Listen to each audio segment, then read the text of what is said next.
Afterburner. If there was an iconic air combat game in the late 80s, that was Afterburner. If you were around during that period, then you surely remember Sega's iconic arcade machine. Afterburner was as arcadey as it got. It was you destroying waves after waves after waves of enemy fighter jets. It's very simplistic nowadays, but there's still a lot of fun to be had here. Check it out. Now, here's a fan favorite among Super Nintendo enthusiasts. Sonic Wings is pure, uncompromising fun.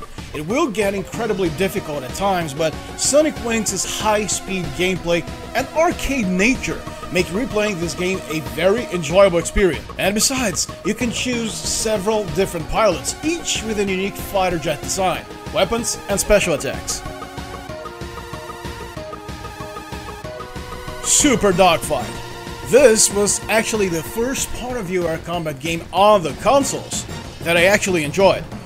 You see, there have been plenty of other ones before like it on the consoles, like, MiG-29 on the Genesis, but they all failed to convey both a good gameplay and smooth flow on screen due to hardware limitations. There was just so much that could be done with the tech they had at the time. So when I finally popped this sucker into my Super Nintendo, it was a pleasant surprise. I'd argue that this was the first solid POV air combat game we got in the consoles. It was absolutely nothing fancy, but its gameplay was smooth, on point, making this one of the most enjoyable POV air combat games on the Super Nintendo you can play.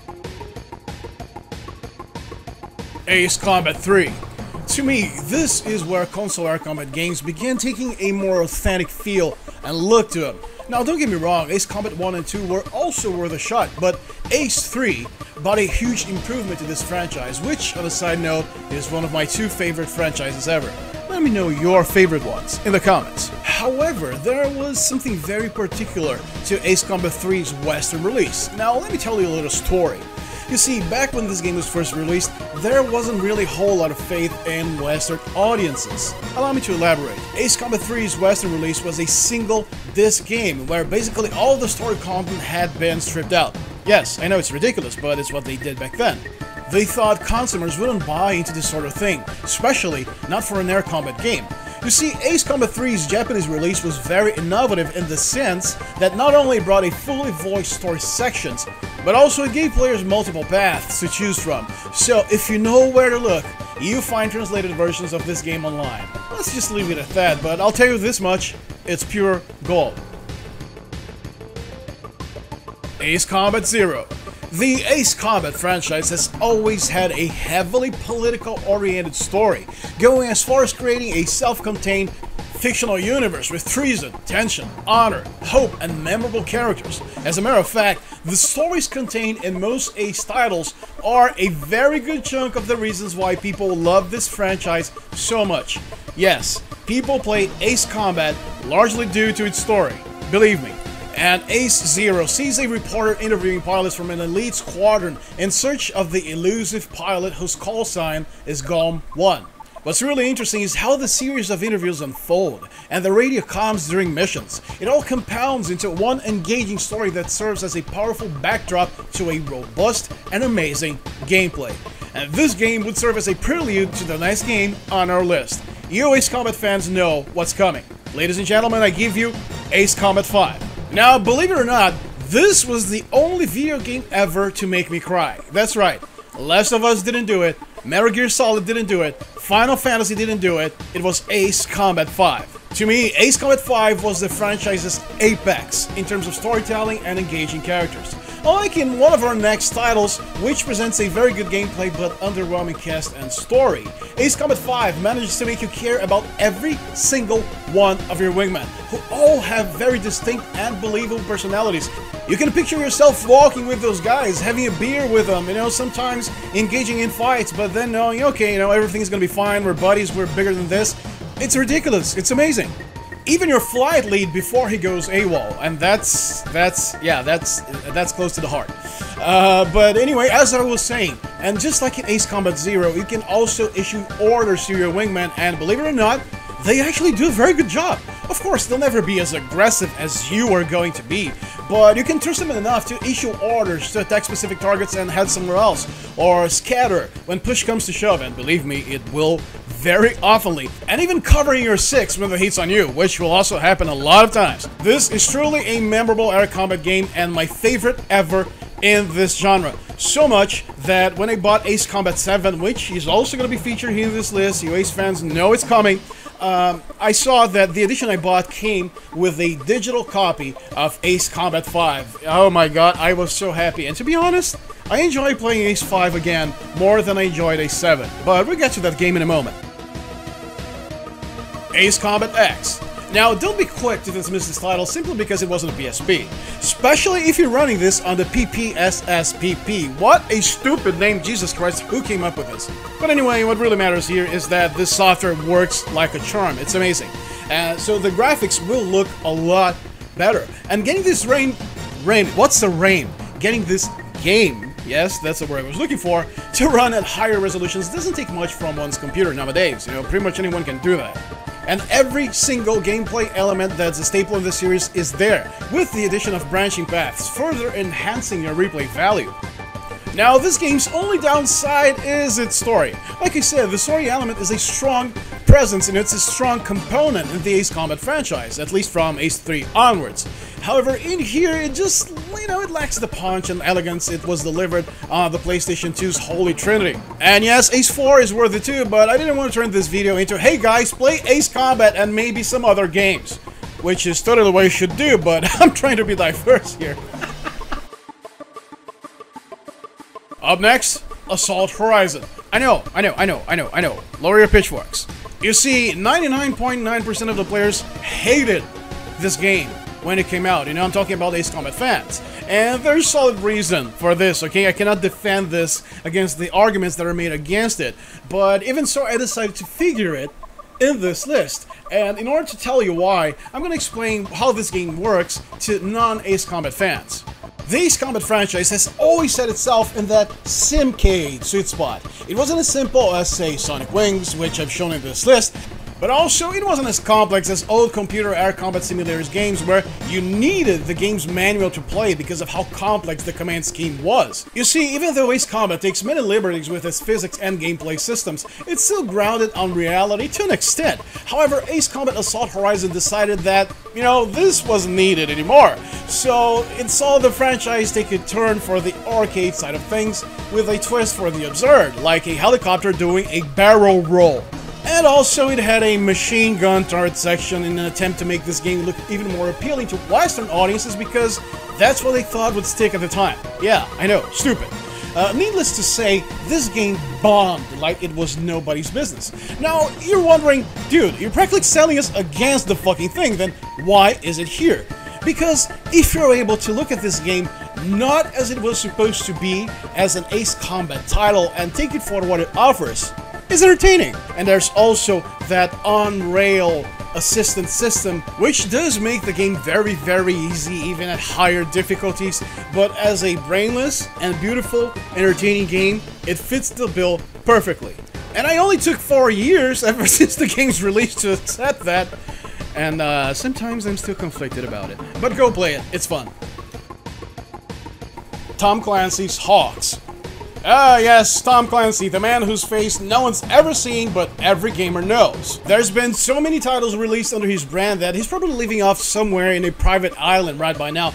Maybe I should start my own brand of ice cream. But, getting back to it, Hawks was quite a surprise when it came out. The story itself wasn't as engaging as Ace Combat stories tend to be, but its gameplay and mission designs make for a very addictive and engaging gameplay.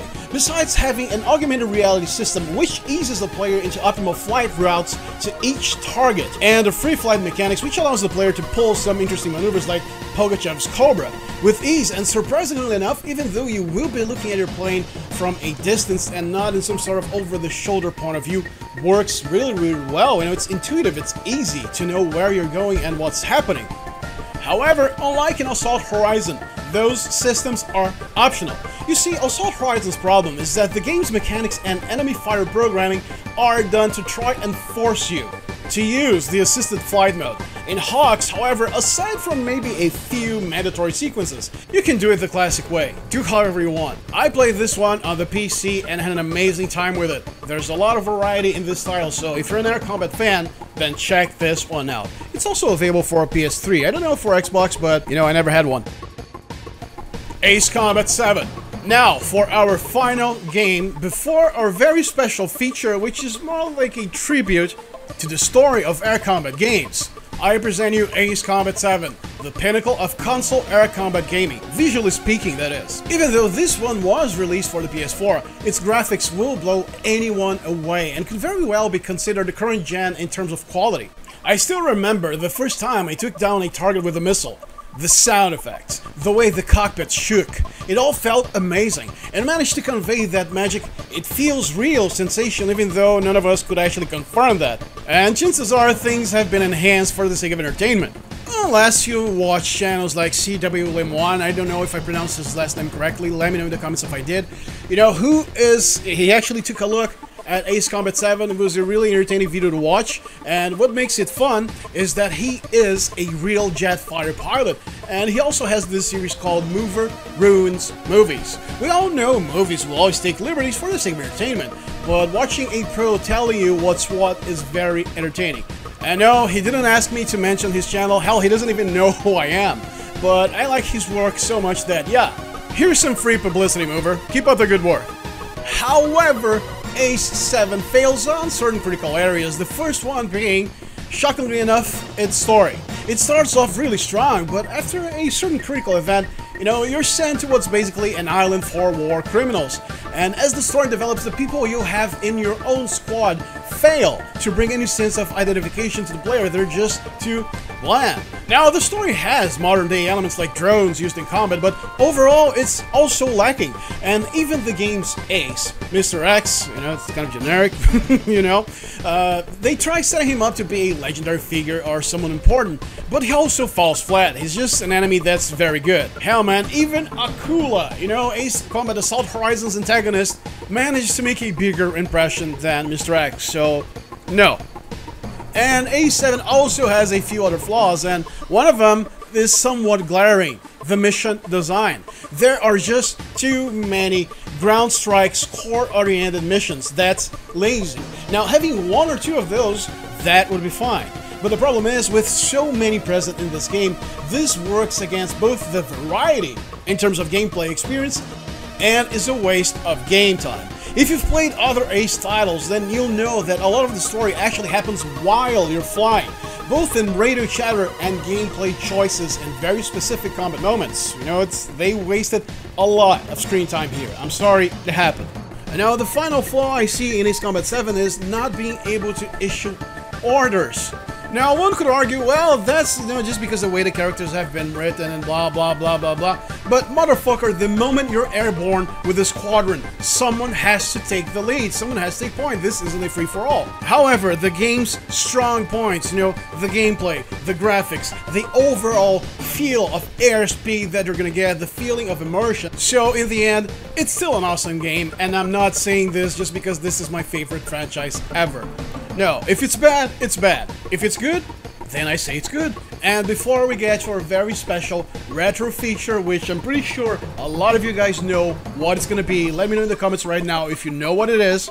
If you'd like to support this channel in a more direct manner, remember, you can become a member right here on YouTube. There are benefits for all tiers, there's benefits for everyone, and all you have to do is click the blue Become a Member button. So now, for our very special feature, I present you Top Gun on the NES. Of course, nowadays, this game would never hold water as an air combat game for obvious reasons. You know, this isn't something you're gonna play, oh, you know, it's amazing. No, you're gonna play this for nostalgia, for the retro factor and such, but it's still fun to go back and play a couple of minutes of it, even if it's strictly for the nostalgia or bewilderment. And listen, if you are an AVGN fan, then please go and check it out, his Top Gun episode. I think it's 8 or 9 years old, but it was one of his best. You know, the aircraft carrier landing was absolutely legendary among Top Gun players back then because it made no sense. Landing your fucking plane was almost a matter of luck. And James makes a very good job at conveying her feelings when he reaches that passage, so make sure to check it out because it's pure gold. So that was it for this video. Let me know some of your own air combat game suggestions. If I haven't played them, chances are I have, but if I didn't, I'll be sure to check them out, okay? So this was Belmont speaking to you. Have an excellent day, and I'll see you next time. Later!